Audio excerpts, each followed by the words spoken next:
Good morning all students. तो आज अपने बात कर रहे हैं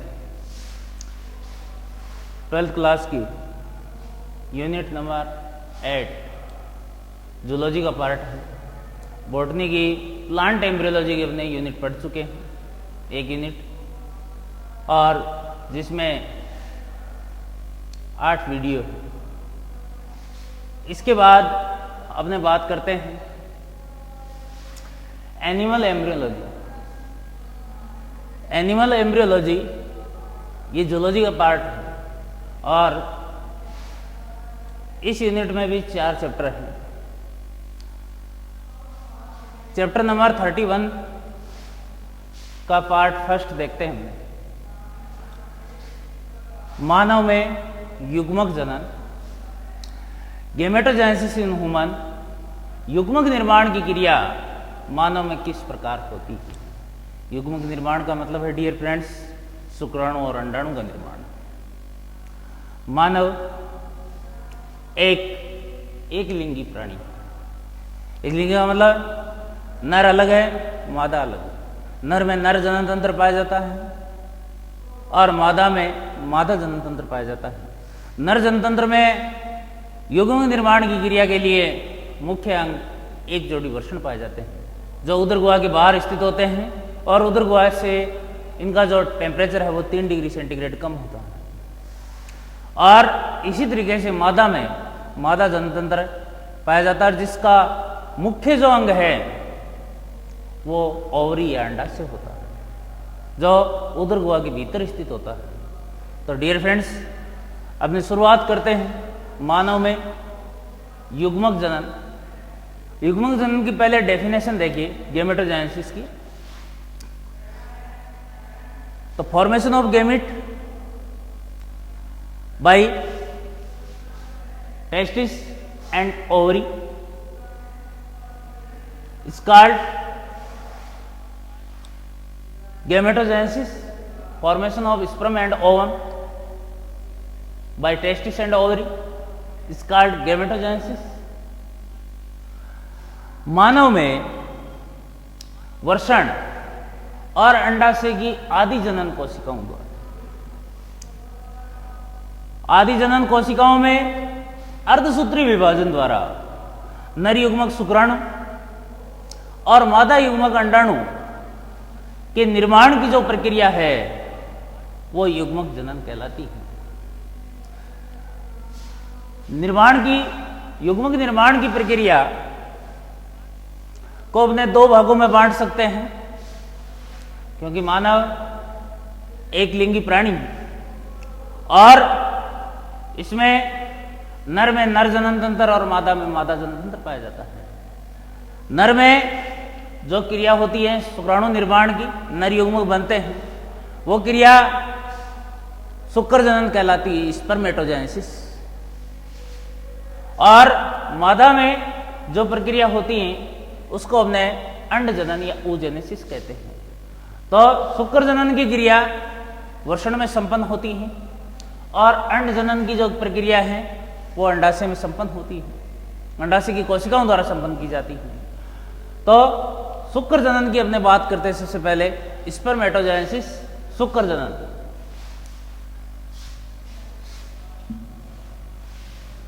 स्पर्मेटोजेनेसिस शुक्र जनन की बात करते हैं।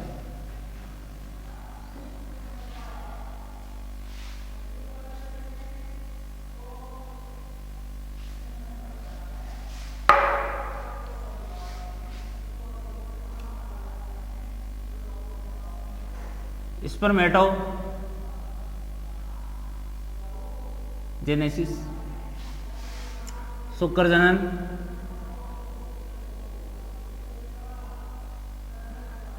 शुक्र जनन की प्रक्रिया को समझने से पहले हमें यह समझना आवश्यक है कि यह प्रक्रिया कहां संपन्न होती है। तो इसे समझने के लिए अपने बात करते हैं मानव में एक जोड़ी क्या पाए जाते हैं, टेस्टिस या वृषण पाए जाते हैं। प्रत्येक वृषण में लगभग 250 से 300 खंड होते हैं, सेगमेंट होते हैं।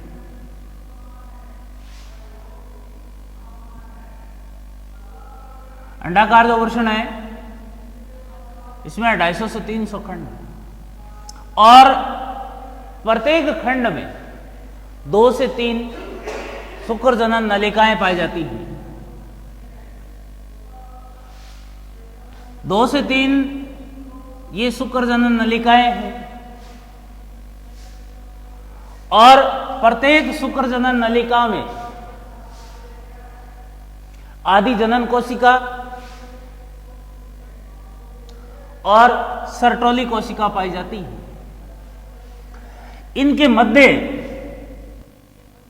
संयोजी ऊतक और उपकला ऊतक का जो पार्ट पाया जाता है, यानी शुक्र जनन नलिकाओं के बीच संयोजी ऊतक और उपकला ऊतक, समझिए इसको, ये शुक्र जनन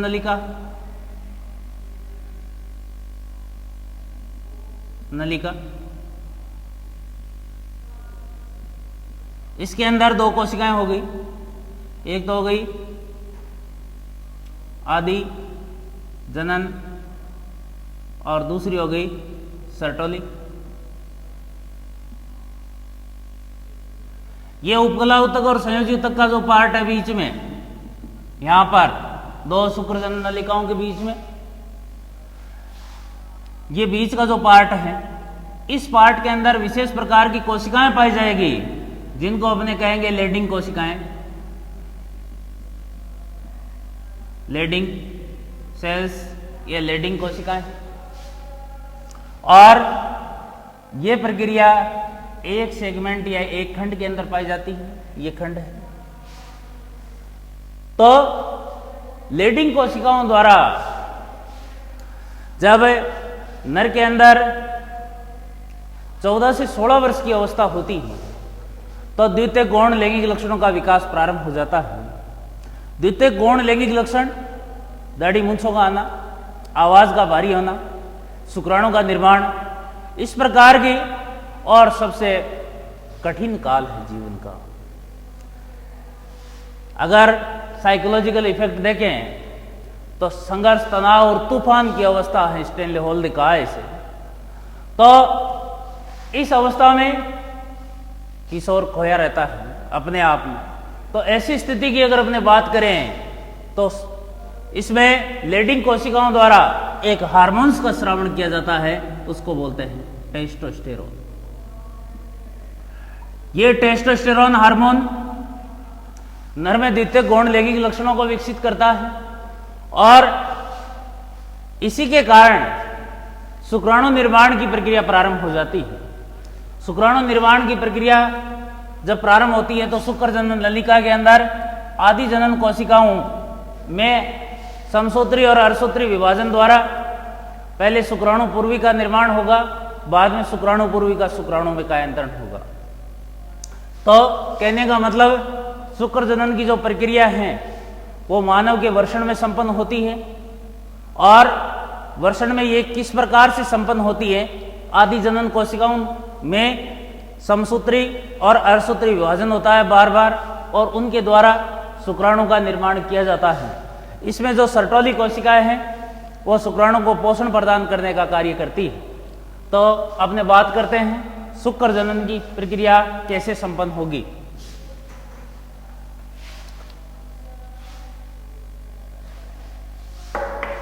शुक्र जनन, इस प्रक्रिया में मुख्य हार्मोन जो है वो टेस्टोस्टेरोन है और इस प्रक्रिया को अपने 2 भागों में बांट सकते हैं, स्पर्मेटोसाइटोजेनेसिस और स्पर्मियोजेनेसिस।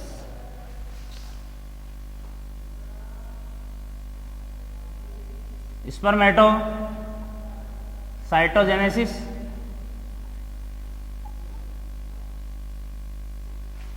स्पर्मियोजेनेसिस।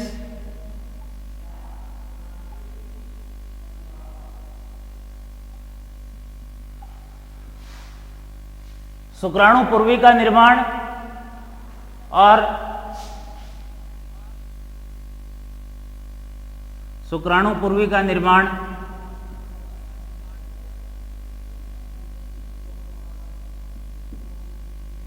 दूसरा है शुक्राणु पूर्विका, शुक्राणु में कायांतरण, या इसका एक नाम और दे देते हैं शुक्र कायांतरण।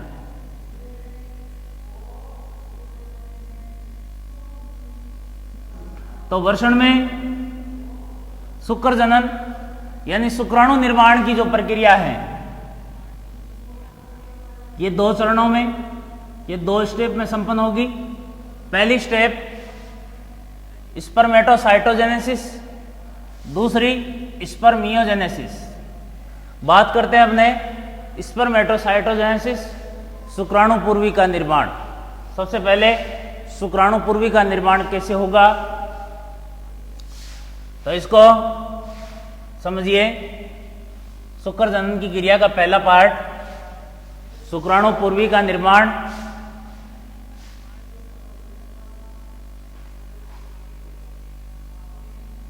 स्पर्मेटोसाइटोजेनेसिस,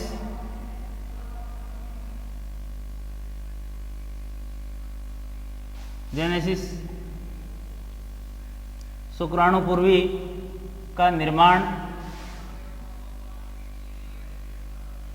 शुक्राणु पूर्वी का निर्माण कैसे होता है, इसकी अपने बात करते हैं।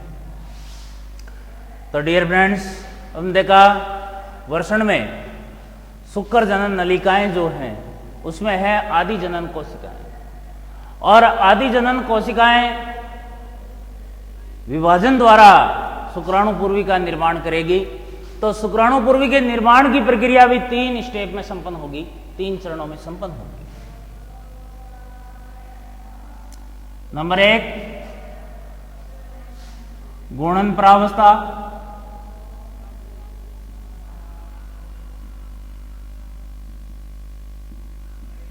जिसको मल्टीप्लिकेशन फेज, गुणन प्रावस्था।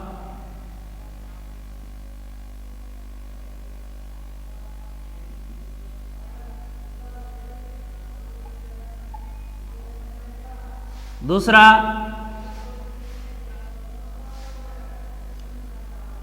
वर्धी प्रावस्था,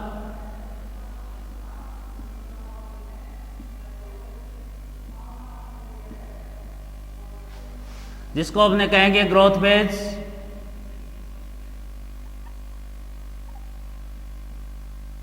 तीसरा है परिपक्व प्रावस्था, परिपक्वन प्रावस्था, जिसको अपने कहेंगे मैच्योरेशन फेज। इन 3 स्टेप में निर्माण होगा शुक्राणु पूर्वी का। ये निर्माण की प्रक्रिया कैसे संपन्न होती है, इसको हमने वेल लेवल रेखिक डायग्राम, लाइनियर डायग्राम के माध्यम से हम देखते हैं। तो सबसे पहले ये आदि जनन कोशिका, प्रिमोर्डियल जनरेटिव सेल, आदि जनन कोशिका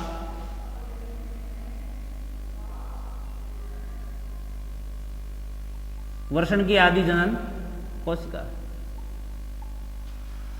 इस आदि जनन कोशिका में सबसे पहले कौन सी स्टेज आएगी, गुणन प्रावस्था। गुणन प्रावस्था का मतलब कोशिका की संख्या का गुणन होता है, और गुणन कौन से विभाजन द्वारा करती है, समसूत्री विभाजन द्वारा।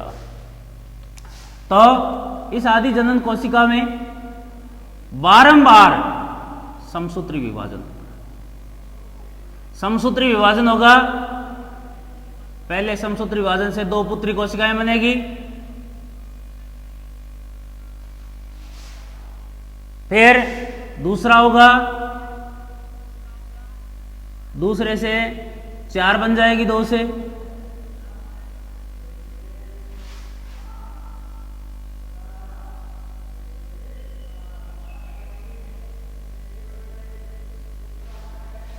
यानी गुणन हुआ 1 से 2, 2 से 4। ये स्टेज कहलाती है गुणन प्रावस्था। और इस प्रक्रिया में आदि जनन कोशिकाएं बारंबार समसूत्री विभाजन द्वारा, कौन सा विभाजन हो रहा है, माइटोसिस से। समसूत्री विभाजन, समसूत्री विभाजन द्वारा कोशिकाओं का जो निर्माण करती हैं, ये कोशिकाएं कहलाती है स्पर्मेटोगोनिया। क्या कहलाएगी? स्पर्मेटोगोनिया, मेटोगोनिया। स्पर्मेटोगोनिया का निर्माण होगा। इसके बाद अगली स्टेज आती है वर्दी प्रावस्था। ये सभी की सभी स्पर्मेटोगोनिया किसमें एंट्री होगी? वर्दी प्रावस्था। वर्दी प्रावस्था इनको एक का ले लेते हैं, अन्यथा डायग्राम बड़ा हो जाएगा। ग्रोथ फेज में एंट्री होगी। इसमें स्पर्मेटोगोनिया अपने आकार में वृद्धि करती है, तरोताजा हो जाती है, रिफ्रेश हो जाती है, आकार में बड़ी हो जाती है, खाना पीना कर लेती है कुछ, तो ये आकार में बड़ी होगी। और ये स्टेज वर्दी प्रावस्था कहलाएगी। और इसमें स्पर्मेटोगोनिया अपने आकार में वृद्धि करके प्राइमरी स्पर्मेटोसाइट का निर्माण करती है। ये कौन सी फेज आ गई आपके? वर्दी प्रावस्था। और इससे क्या बन गया? Primary spermatocyte.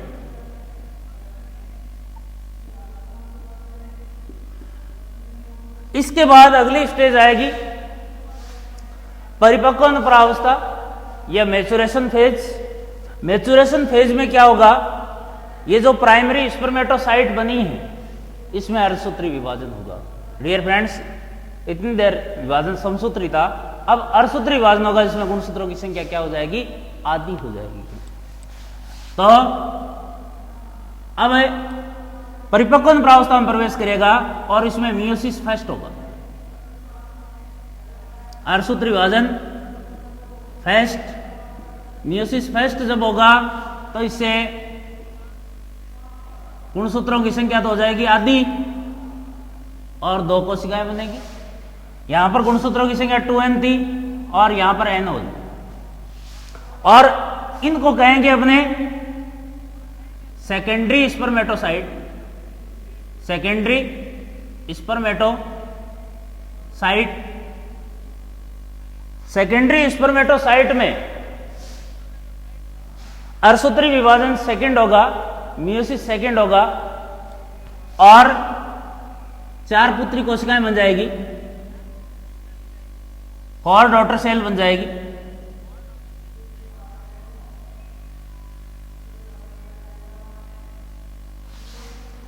इसे भी 2, इससे भी 2,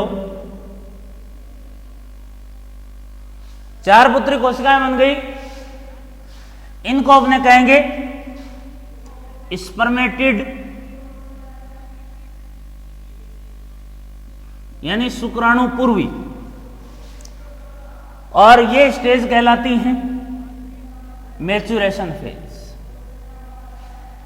फिर देखिए एक बार, शुक्राणु पूर्वी का निर्माण यानी शुक्र जनन की पहली प्रोसेस जो है, शुक्राणु पूर्वी बनता है पहले, बाद में शुक्र का यंत्रण होता है। तो शुक्राणु पूर्वी का निर्माण वर्षण में कैसे होता है?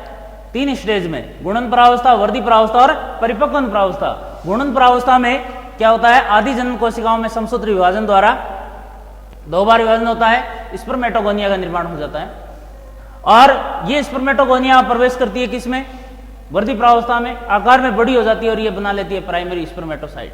प्राइमरी स्पर्मेटोसाइट अब एंटर होती है परिपक्वन प्रावस्था में और इसमें अर्धसूत्री विभाजन फर्स्ट होता है।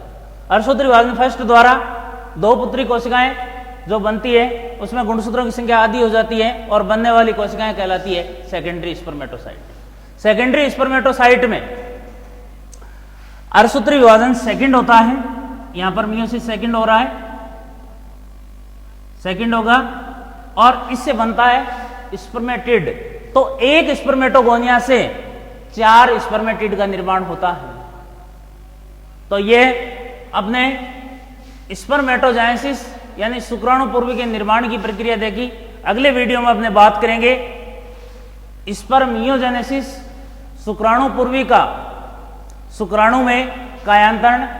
नेक्स्ट वीडियो में अपने बात करते हैं शुक्राणु पूर्वी का शुक्राणु में कायांतरण या शुक्र कायांतरण